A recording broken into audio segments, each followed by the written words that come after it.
اللہ رب العالمین نے معزز کتاب قرآن مجید میں ان مقدس لوگوں کے بارے میں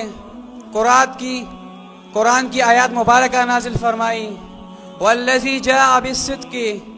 جو آیا صدق کے ساتھ، بے شک یہاں پر مراد امام الانبیاء، سردار دو جہاں،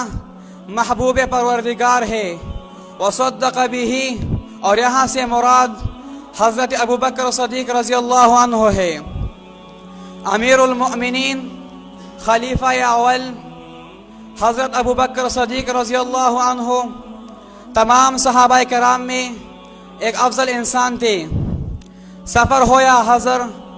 دن ہو یا رات، جہاد کا میدان ہو یا امن کا،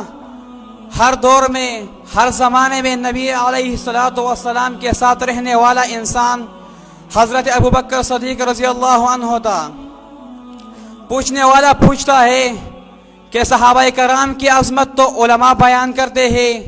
طلباء بیان کرتے ہیں، دنیا کے کروڑوں علماء نے عظمت صحابہ پر اپنی جانیں قربان کی، آج ذرا بتاؤ کہ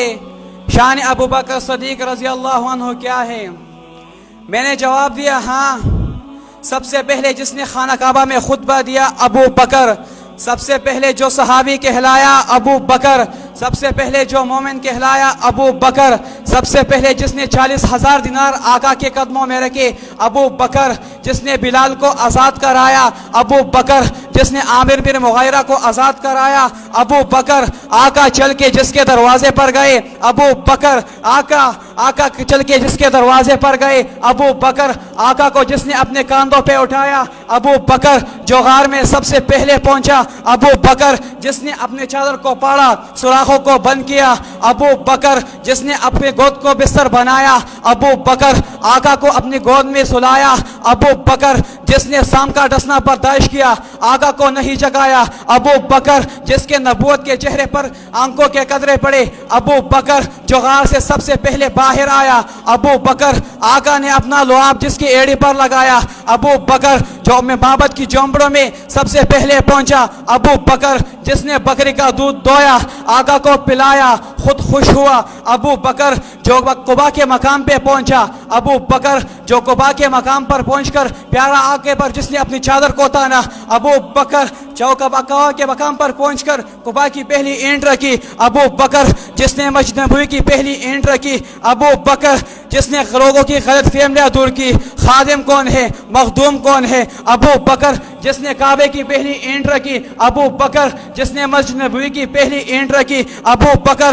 جس نے ریاض الجنہ کا ٹکڑا خرید لیا ابو بکر، قرآن نے جس نے ثانی سنین کہا ابو بکر، جو بدر میں آقا کے ساتھ آیا ابو بکر، جو بدر میں آقا کو سجدے کے حالت میں گلے لگایا ابو بکر، جس نے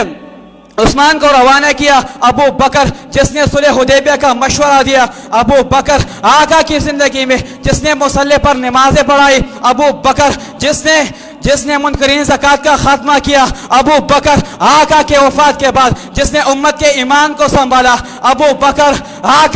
آقا نے فرمایا جنت کے 8 دروازے جسے اپنی طرف بلائیں گے ابو بکر۔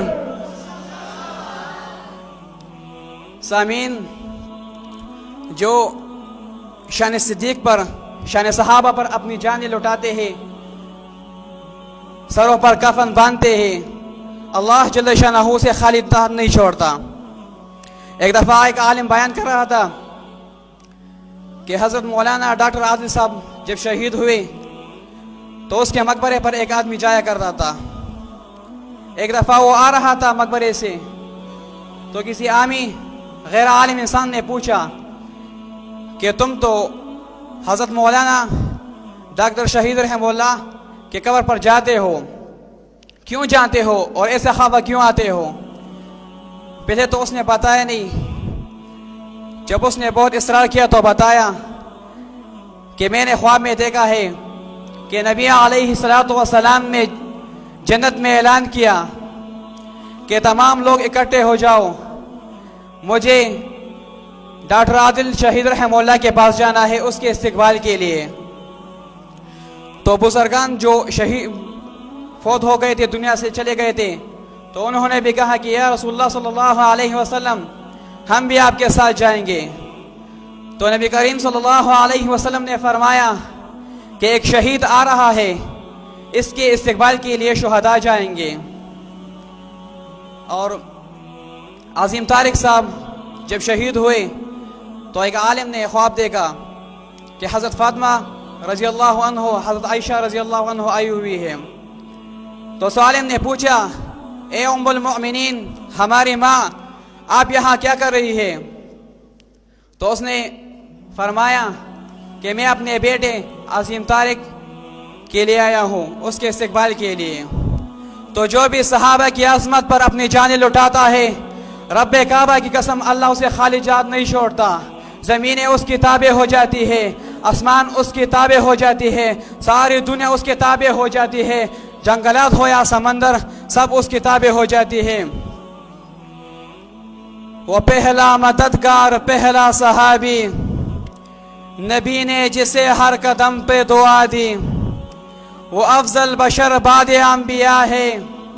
وہ جان و صداقت، وہ جان و وفا ہے۔ فرشتے اسی کی دعاؤں پہ عاشق، اس کی نماز اداؤں پہ عاشق۔ نبیوں سے کم تر، اماموں سے اعلیٰ، نبیوں سے کم تر، اماموں سے اعلیٰ، محمد سے ہر دم وفا کرنے والا۔ وآخر دعوانا